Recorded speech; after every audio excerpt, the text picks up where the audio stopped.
military. I spent 17 years in the U.S. Army.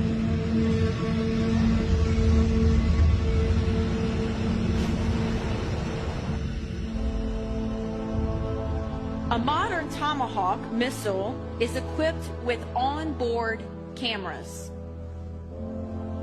Satellite imagery is constantly collected by several intelligence agencies, several countries, in real time.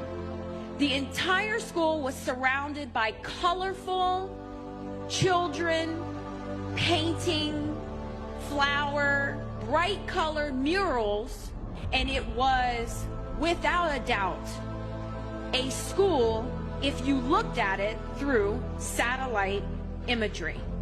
At 10 a.m., Israel, along with the United States, began attacking Iran.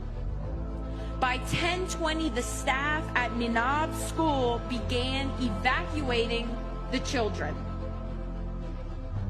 Strike one. Hit the school. The kids moved to the prayer room. Strike two. Hit the prayer room. 163 kids dead. Multiple sources, including intelligence reports, regional sources, and U.S. officials are required to confirm a target for the U.S. Navy and military operations to ensure accuracy and reduce errors. This is how it works. We just bombed a school knowing it was a school. Who are the terrorists? Who are the bad guys in this story? This is the story of our timeline. By our own definition of terrorism, and I can say this as a former counter-terrorist officer, we are the terrorists. We are the... Alors, pour tous ceux qui viennent nous dire qu'on est des propagandistes, c'est une ancienne officier de la cellule antiterroriste des États-Unis, donc elle sait de quoi elle parle.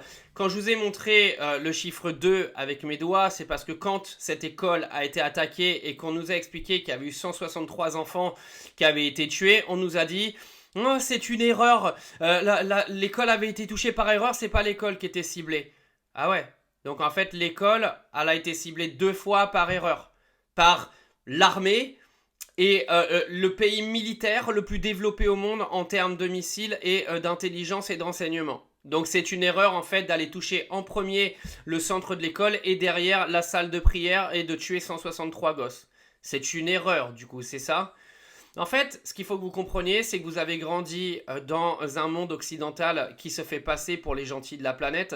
Les Américains, là, c'est digne d'un film, digne des Hunger Games, hein, ce qu'on est en train de voir. Hein. C'est-à-dire que ça balance des missiles sur les pauvres, ça balance des missiles sur les civils, ça tue des civils, sauf que les médias occidentaux ne t'en parlent pas beaucoup, hein, parce qu'il ne faudrait pas faire tâche un petit peu à tout ce narratif et cette propagande occidentale qui tourne hein, depuis que t'es né. D'accord? Parce que t'es né quand même dans une partie du monde qui te lave le cerveau H24. Faut quand même être au courant. D'accord? C'est un peu comme l'histoire des femmes en Iran, etc. Les gars, en Iran, il y a des femmes non voilées et il y a également des femmes qui portent le voile léger, librement. Il n'y a pas que des femmes oppressées. Mais toi, on viendra te dire qu'en Iran, il n'y a que des femmes oppressées et des femmes qui se font tuer tous les jours.